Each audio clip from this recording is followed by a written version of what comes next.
अहेरी शहरात खळबळ उडवून देणारी घटना समोर आली आहे। अहेरी नगरपंचायतीचे कर प्रशासकीय अधिकारी वैभव पांढरे यांच्यावर मॉर्निंग वॉक दरम्यान जीवघेणा हल्ला करण्यात आला आहे। या प्रकरणी 4 आरोपींविरुद्ध अहेरी पोलीस ठाण्यात गुन्हा दाखल करण्यात आला असून मुख्य आरोपी अजय कंकडालवार यांना पोलिसांनी अटक केली आहे, तर अन्य 3 आरोपींचा पोलीस शोध घेत आहेत। मिळालेल्या माहितीनुसार वैभव पांढरे हे बुधवारी सकाळी 7:30 वाजताच्या सुमारास इंदाराम रोडवर मॉर्निंग वॉकसाठी गेले होते। आबनपल्ली फाटा ते चेरपल्ली फाटा दरम्यान प्रशांत भागवत यांच्या शेताजवळ आरोपींनी त्यांची वाट अडवून त्यांच्यावर जीवघेणा हल्ला केला।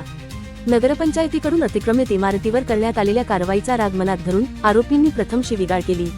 त्यानंतर लाकडी फळीने डोक्यावर, कपाळावर तसेच डाव्या हातावर वार करून गंभीर दुखापत केल्याचा आरोप आहे।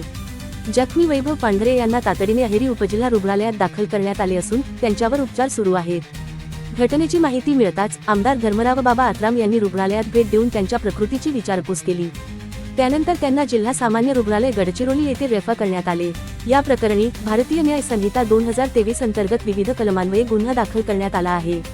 आरोपींमध्ये अजय कंकडालवार, पिंटू मडावी, अजय नैताम आणि एका अनोळखी इसमाचा समावेश आहे। अजय कंकडालवार यांना अटक करण्यात आली असून उर्वरित आरोपींचा शोध घेण्यासाठी 3 स्वतंत्र पोलीस पथके रवाना करण्यात आली आहेत। या प्रकरणाचा पुढील तपास सहाय्यक पोलीस निरीक्षक देवेंद्र पटले हे पोलीस निरीक्षक हर्ष लेकरे यांच्या मार्गदर्शनाखाली करीत आहेत। दरम्यान या घटनेमुळे अहेरी शहरात संतापाचे वातावरण निर्माण झाले आहे। तसेच अहेरी, कुळखेडा, भामरागड, वडसा आणि गडचिरोली येथील नगरपरिषद व नगरपंचायत कर्मचाऱ्यांनी या घटनेचा तीव्र निषेध नोंदविला आहे। आरोपींना तात्काळ अटक करून त्यांच्यावर कठोर कारवाई करण्यात यावी अशी मागणी नागरिकांकडून करण्यात येत आहे। दीपक की रिपोर्ट, न्यूज गडचिरोली।